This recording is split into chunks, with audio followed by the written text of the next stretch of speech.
Olá, olá pessoal! Bem-vindos ao X da Física!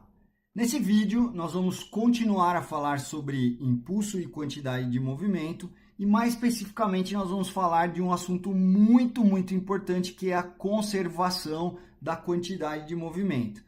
Na última aula, no último vídeo, na última aula, a gente falou sobre o teorema do impulso para um sistema de partículas, para um sistema de corpos, para um sistema de partículas. E lá na última aula eu comentei que a aplicação desse teorema do impulso ela vai ser mais frequente, especialmente no caso em que a gente conseguir falar que o impulso da resultante externa é zero. Eu comentei isso lá na aula passada. Mas para poder aplicar direito o teorema do impulso, eu preciso descobrir se tem conservação de quantidade de movimento ou não, preciso entender o teorema do impulso. Então, você teve o teorema do impulso na aula passada e agora eu vou dar uma relembrada rápida no teorema do impulso. E aí você fala, poxa, mas eu não aguento mais revisar. E aí eu te lembro de uma frase muito importante para todos os estudantes e que é repetitio est mater studiorum, ou seja, a repetição é a mãe do aprendizado, é a mãe do estudante. Então, você precisa rever, se você já sabe, ótimo, adianta o vídeo aí, pronto, mas recomendo você rever uma vez, duas, três, que é assim que você vai conseguir aprender. Então vamos lá, o que a gente tinha visto na aula passada? Que o teorema do impulso para um sistema de partículas, para o sistema de corpos, ele tinha os seguintes elementos lá dentro dele. Primeira coisa, eu precisava saber quem era a resultante externa, que é a soma de todas as forças externas que atuam nos corpos daquele sistema. Eu não preciso me preocupar, no caso do teorema do impulso, com as forças internas ao sistema. Então, a resultante externa é simplesmente a soma de todas as forças externas e a resultante interna não vai nem aparecer nessa conversa. Como é que eu calculo o impulso da resultante externa, que é o primeiro pedaço aqui do teorema do impulso? Então, lembra, a gente viu dois jeitos. O primeiro jeito é, você calcula, em primeiro lugar, a resultante externa, que é a soma vetorial de todas as forças externas. Isso, obviamente, em cada instante de tempo, eu vou ter cada uma dessas forças. Então, é algo que varia lá ao longo do tempo, pode variar ao longo do tempo. E quando eu estou falando de calcular impulso, eu estou falando de algo que acontece durante o intervalo do instante TI até o instante TF. Então, esse intervalo que eu vou chamar ΔT, que é o intervalo durante o qual essas forças todas atuam. Então, durante esse intervalo, vai ter a realização de um impulso, tá certo? Então, como é que eu calculo o impulso da resultante externa? Primeiro jeito, você primeiro calcula a força resultante externa em cada instante, e aí você volta lá no primeiro e no segundo vídeo dessa série de impulso e quantidade de movimento, e você vai relembrar como é que eu calculo o impulso quando a força é constante, quando ela varia em módulo, em sentido, ou quando ela varia em módulo, direção e sentido. O fato é, você ou calcula a resultante, e aí você calcula o impulso da resultante, que é uma soma, aí no caso mais geral, uma soma vetorial de pedacinhos de impulso, né? Pedacinho é o impulso realizado pela resultante em cada intervalozinho de tempo dt, que é como eu vou dividir esse meu ΔT aqui em pedacinhos bem pequenininhos dt, como a gente já está acostumado. Esse é o primeiro jeito. Como é o segundo jeito? Eu pego cada força dessas aqui que compõem a resultante e calculo o impulso de cada uma dessas. Aí eu calculo o impulso da força externa 1, da força externa 2, da força externa 3, de todas as forças externas que atuam no sistema. Eu calculo o impulso de cada uma delas, que vai ser uma grandeza vetorial para cada uma delas.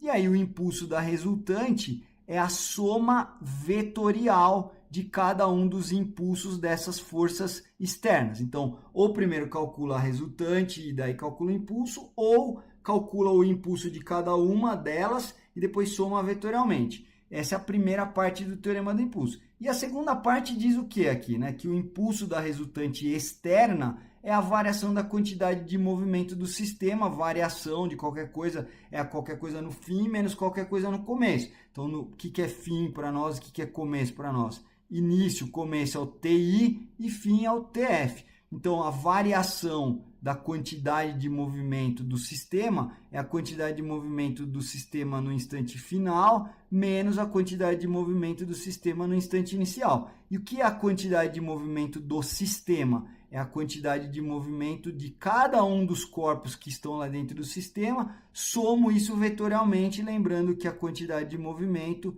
de cada corpo é a massa dele vezes a velocidade dele, tá bom? Então, isso era o teorema do impulso. Como eu havia dito na aula passada, no vídeo passado, no fim do vídeo, quando é que isso aqui vai ter a maior importância de aplicação? Quando eu for falar do teorema da conservação da quantidade de movimento. Veja, o teorema da conservação da quantidade de movimento, ele é resultado do teorema do impulso. Então, olha só, se o teorema do impulso diz que o impulso da resultante é a variação da quantidade de movimento, se acontecer do impulso da resultante externa ser zero, o que acontece é que a variação da quantidade de movimento é zero. O que significa a variação ser zero? Que a quantidade de movimento final do sistema é igual à quantidade de movimento inicial do sistema. É isso. Então, o teorema do impulso, um caso particular dele, que é quando o impulso da resultante externa é zero, ele nos leva ao teorema da conservação da quantidade de movimento. Então, o que é o teorema da conservação da quantidade de movimento? Que se o impulso da resultante externa num sistema é zero, então a quantidade de movimento final do sistema é igual à quantidade de movimento inicial do sistema. Quando a quantidade de movimento num ponto é igual em qualquer outro ponto, então no início e no fim,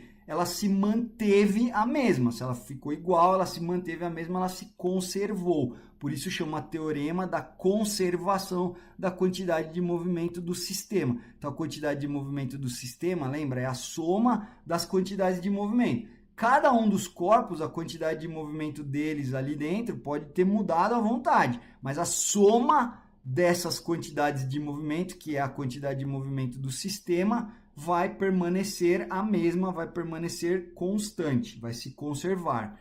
Então, na prática, quais são os casos, né, em que eu vou encontrar isso aí nos exercícios, né? Então, casos em que o impulso da resultante externa é zero, ou seja, casos em que ocorre a conservação da quantidade de movimento do sistema. Então, vamos ter dois casos aí gerais que eu vou apresentar para você. O primeiro caso é o caso trivial quando a resultante externa é zero. Porque essa resultante externa é zero, lembra, o impulso de uma força constante. Se a força é zero, ela é constante. O impulso não era F, no caso da força constante, vezes ΔT. Então, se a força é zero, o impulso é zero. Então, se a força resultante é zero, o impulso é zero. Então, e, obviamente, a quantidade de movimento do sistema vai se conservar. Então, se a força resultante externa é zero, o impulso da força resultante externa também vai ser zero.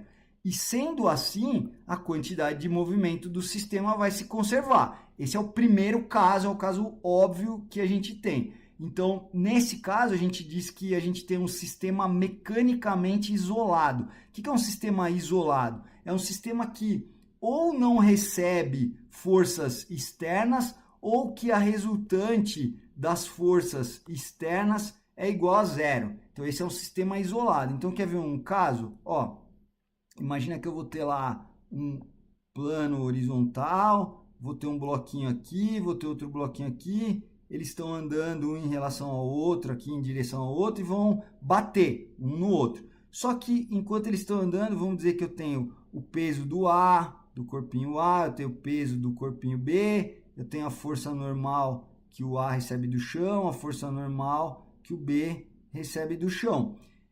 E eles estão andando lá com uma velocidade VA e VB.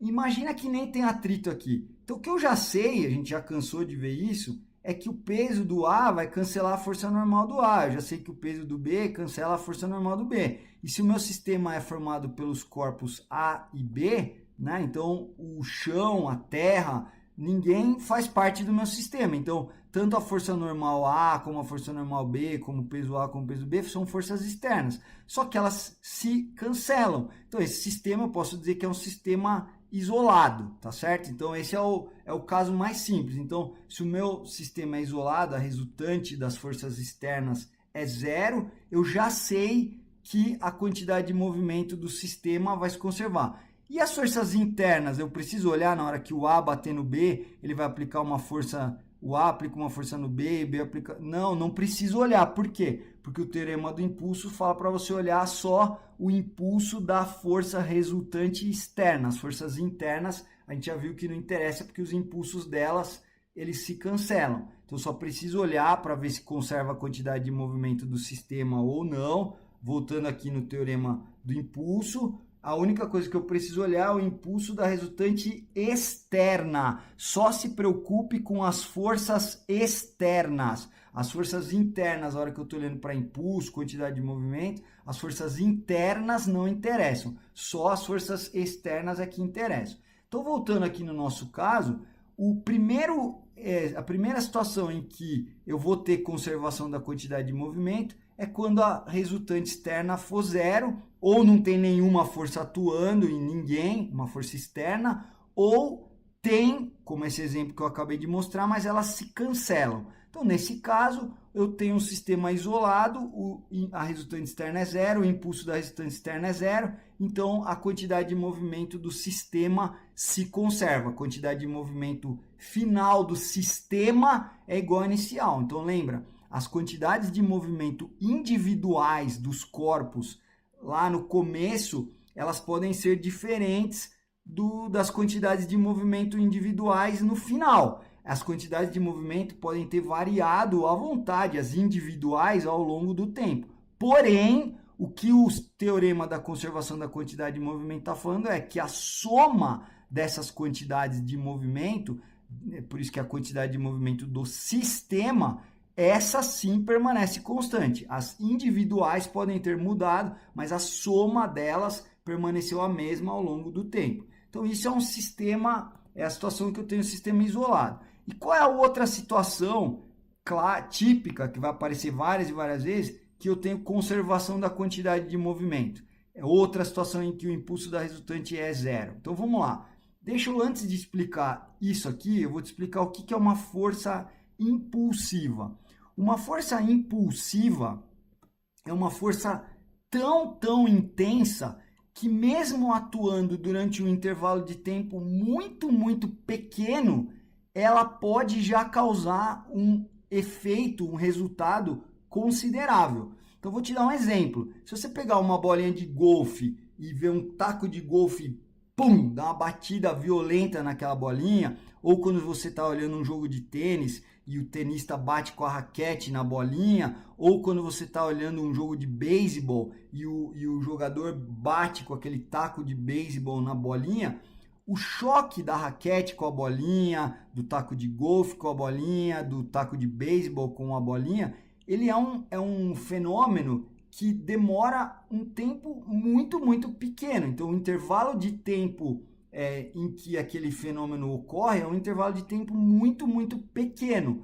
Mas as forças que estão atuando ali são tão grandes que, óbvio, né, se você olha a raquete de tênis aqui e a bolinha de tênis vindo, a hora que a raquete de tênis bate na bolinha, se você olhar lá as nossas aulas anteriores, você vai ver, né? A hora que a bolinha de tênis bate na raquete, tem foto disso no vídeo anterior. A bolinha se deforma e daí na hora que terminou o contato, a bolinha volta para lá. Então ela vem com uma velocidade V1 e volta com uma velocidade V2. Se você assistir um jogo de tênis, você vai perceber que a bolinha, quando um profissional bate na bolinha, ela vem muito rápido e volta muito rápido. Só que o tempo de contato da raquete com a bolinha foi muito pequeno. Só que essa força que a raquete aplica na bolinha é uma força tão grande que a bolinha aplica na raquete e que a raquete aplica na bolinha, que mesmo durante um intervalo de tempo muito pequenininho, aquela força consegue produzir um impacto, um resultado que é sensível, que não dá para desprezar, é um efeito considerável. Então, o que é uma força impulsiva? É uma força que ela é muito intensa, que mesmo que ela estivesse atuando durante um intervalinho de tempo muito pequenininho, um DTzinho da vida, ela consegue produzir um resultado que é considerável, que você não pode desprezar. Então, isso aqui é uma força impulsiva. Então, voltando à nossa conversa. Quando que é a segunda situação e que o impulso da resultante externa é zero? É uma situação em que eu tenho um fenômeno muito rápido, então o tempo que ele demora é aproximadamente igual a zero, ele é muito pequeno, estamos falando de milésimos ou milionésimos de segundo, então um segundo dividido por 1000, um segundo dividido por 10.000, um segundo dividido por 1 milhão, é um fenômeno muito rápido, até mesmo um fenômeno que demora um centésimo de segundo, né? Um segundo dividido por 100, é muito rápido, tá? Então, quando que o impulso da resultante externa pode ser considerado zero, o meu segundo caso? Quando eu tenho um fenômeno extremamente rápido e pode ter alguma força atuando externa, pode ter alguma ou várias forças externas atuando nesse sistema. Porém, elas não podem ser impulsivas. Por quê? Porque, como eu expliquei, se eu tenho uma força impulsiva, mesmo que o intervalo de tempo que dura aquele fenômeno é um intervalo de tempo muito pequeno, se a força for impulsiva, ela produz um estrago. Então, quando que eu posso ter, quando que eu vou ter o impulso da resultante externa zero? A gente viu duas situações, tá vendo duas situações. Ou o caso trivial, que a resultante externa é zero, aí acabou a discussão, porque se a resultante externa é zero, o impulso é zero. Ou quando eu até posso ter um impulso, só que o intervalo de tempo é muito pequeno, que eu estou estudando aquele fenômeno, é um intervalo de tempo muito, né, do TI até o TF, eu tenho um intervalo de tempo muito pequenininho, que vai ser, na verdade, um DT, e durante esse intervalo eu posso ter forças externas, posso ter, só que elas não podem ser impulsivas. Aí, nesse caso, não é que o impulso da resultante externa é zero, mas ele é aproximadamente igual a zero, então dá para engolir, dá para falar que o impulso sendo zero, a quantidade de movimento do sistema aproximadamente se conserva, tá bom? Então, no próximo vídeo eu vou mostrar exemplos, a gente vai olhar exemplos disso aqui acontecendo, mas a teoria é essa. Então, quando que eu vou ter conservação da quantidade de movimento? Ou quando a resultante externa é zero, ou quando ela não é zero, só que eu estou olhando um fenômeno extremamente rápido, e aí pode ter força externa atuando, mas ela não pode ser do tipo impulsiva. Quando é que eu tenho fenômenos extremamente rápidos aí que você vai ver nos exercícios? Quando tiver uma colisão, né, um choque entre corpos, quando tiver alguém explodindo, ou quando você tiver alguém sofrendo uma desintegração radioativa ou radiativa, tanto faz, mas em geral você vai ver colisões ou explosões. Então, nesses casos, você vai perceber que você olha lá e vê se aquele fenômeno é muito rápido e eu até tenho forças externas atuando no meu sistema, mas se elas são não impulsivas, eu vou poder aplicar o teorema da conservação da quantidade de movimento, porque o impulso da resultante externa, se não é exatamente zero, ele vai ser aproximadamente igual a zero, tá bom? O que não pode, vou repetir, posso até me tornar chato de tanto repetir, mas você tem que saber isso. É isso que cai nos exames. Então, pode até ter, você tem que olhar para as forças externas, forças internas para a quantidade de movimento do sistema, não interessa. Então, eu tenho que olhar para as forças externas. Se o fenômeno é extremamente rápido e tem força externa impulsiva, deu problema. Não pode aplicar a conservação da quantidade de movimento. Porém, tem força externa, é um fenômeno extremamente rápido e as forças são não impulsivas, beleza, posso aplicar a conservação da quantidade de movimento. E o caso fácil é quando a resultante externa é zero, aí direto, o impulso da resultante externa é zero, e aí você pode aplicar a conservação da quantidade de movimento, tá bom? Só que aí eu vou te dar mais uma dica, uma ferramenta que você vai aplicar nos exercícios. O teorema do impulso, né? Impulso é uma grandeza vetorial, o teorema do impulso é um teorema, é uma equação aqui vetorial. Então, tudo que é vetorial a gente pode decompor. Pode decompor em geral em direções perpendiculares, por exemplo, a horizontal e a vertical. Não precisa ser horizontal ou vertical, pode ser uma direção x qualquer e uma direção perpendicular y qualquer. Mas em geral a gente vai acabar olhando a direção horizontal e vertical, mas repito, não precisa, basta duas direções perpendiculares entre si, tá ótimo. Então qual que é o ponto? O teorema do impulso, ele, como é vetorial, ele pode ser decomposto. Então, eu posso decompor o teorema do impulso em duas partes.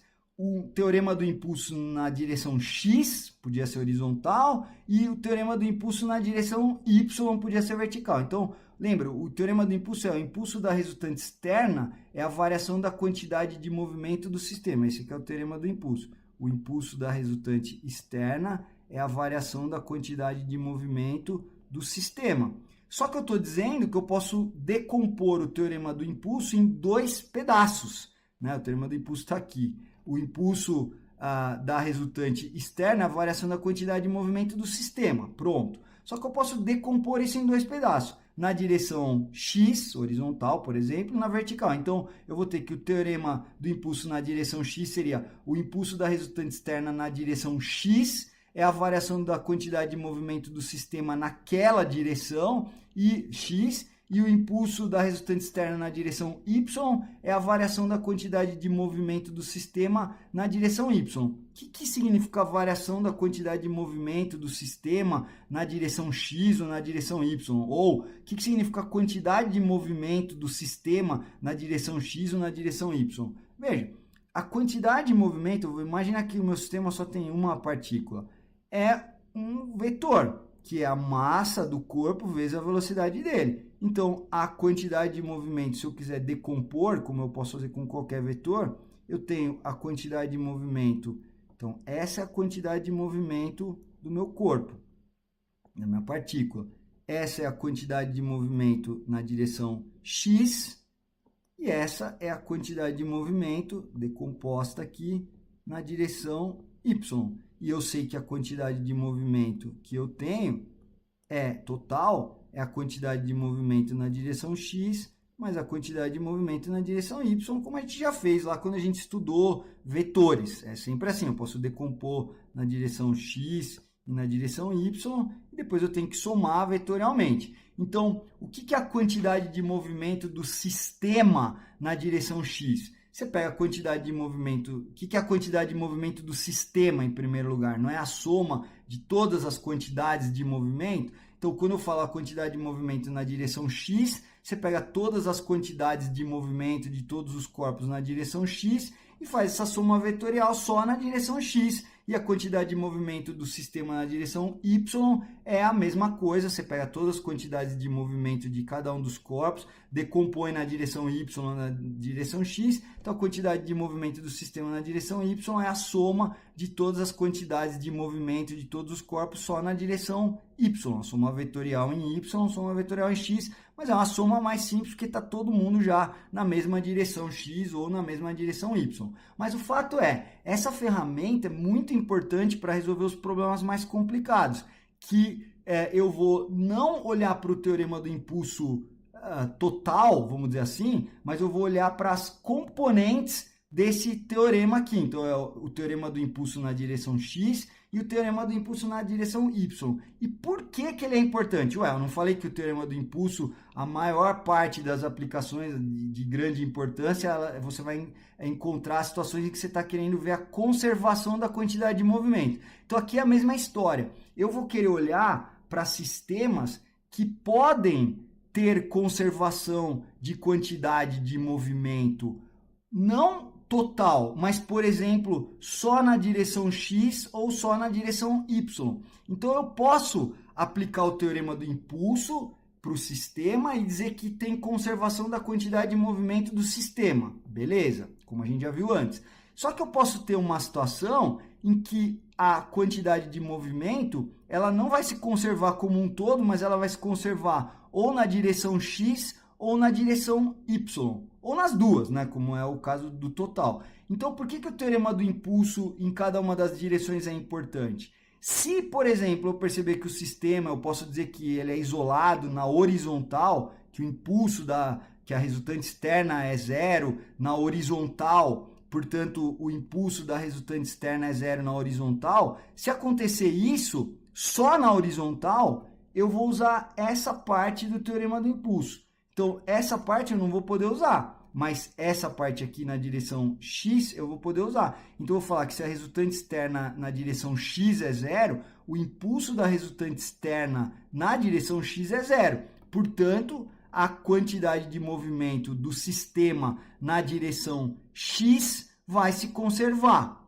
A mesma coisa poderia ser feita na direção y. Imagina que eu tenho um sistema que apenas na direção y a resultante externa é zero. Então, nesse caso, o impulso da resultante externa na direção y é zero. Então, eu vou aplicar essa parte aqui do teorema, essa componente do teorema do impulso. Então, a resultante externa em y é zero, o impulso da resultante externa em y é zero, que vai me dizer que a quantidade de movimento do sistema se conservou na vertical, aqui na direção y.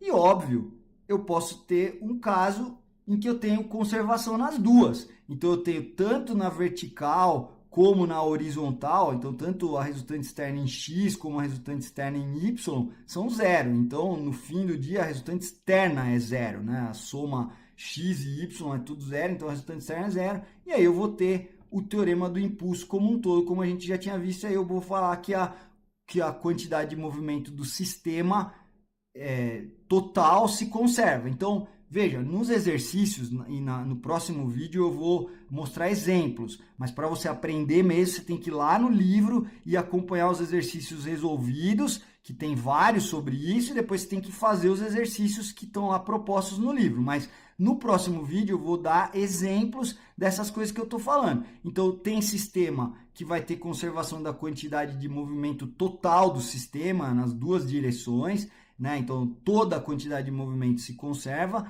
mas eu vou ter sistemas em que só a quantidade de movimento na direção x vai se conservar ou só a quantidade de movimento na direção y vai se conservar. Então, você precisa saber as três situações, né? Os exercícios mais simples, você vai poder ter conservação da quantidade de movimento do sistema inteiro. E nos exercícios mais complicados, você vai ter que olhar a conservação da quantidade de movimento só na direção x ou às vezes só na direção y, e para isso você vai ter que detectar que o impulso da resultante externa na direção x é zero ou o impulso da resultante externa na direção y é zero, e aí você vai ter que decompor as quantidades de movimento no eixo vertical e no eixo horizontal, x e y, e a hora que você fizer essa decomposição, você vai ver a quantidade de movimento total se conserva, se for esse caso aqui, ou a quantidade de movimento em x do sistema inteiro se conserva, ou em y. Então, para você ver isso, você precisa fazer os exercícios, mas a teoria que vai te permitir aplicar essa conservação da quantidade de movimento é essa aqui, tá bom? Último comentário rapidinho. E no caso do que a gente viu antes, né, o bloco lá de trabalho e energia, eu posso também aplicar o teorema da energia cinética e decompor o teorema da energia cinética na direção horizontal, vertical? Não, nunca. Por quê? Porque o teorema da energia cinética, lá nós estamos lidando com grandezas escalares, não tem como decompor grandeza escalar. Agora, então por isso que o teorema da energia cinética ninguém falou naquela época que tem direção x e não existe isso. Mas no caso do impulso, que é uma grandeza vetorial, aí sim eu posso ter o teorema do impulso e o teorema do impulso na direção x e o teorema do impulso na direção y. Agora, o teorema da energia cinética, você nunca vai ouvir ninguém falando conservou a energia na direção x, mas na y não e vice-versa. Não tem isso, tá bom? Então, eu só posso decompor aqui porque nós estamos falando de uma grandeza vetorial. É isso, pessoal. Espero que você tenha conseguido aprender, que você tenha gostado. Por favor, não esqueça de voltar no livro, ler tudo que está lá, a teoria, fazer os exercícios, e eu encontro você no próximo vídeo, onde a gente vai falar de exemplos disso que a gente viu nesse vídeo aqui, tá bom? Um abraço e até lá!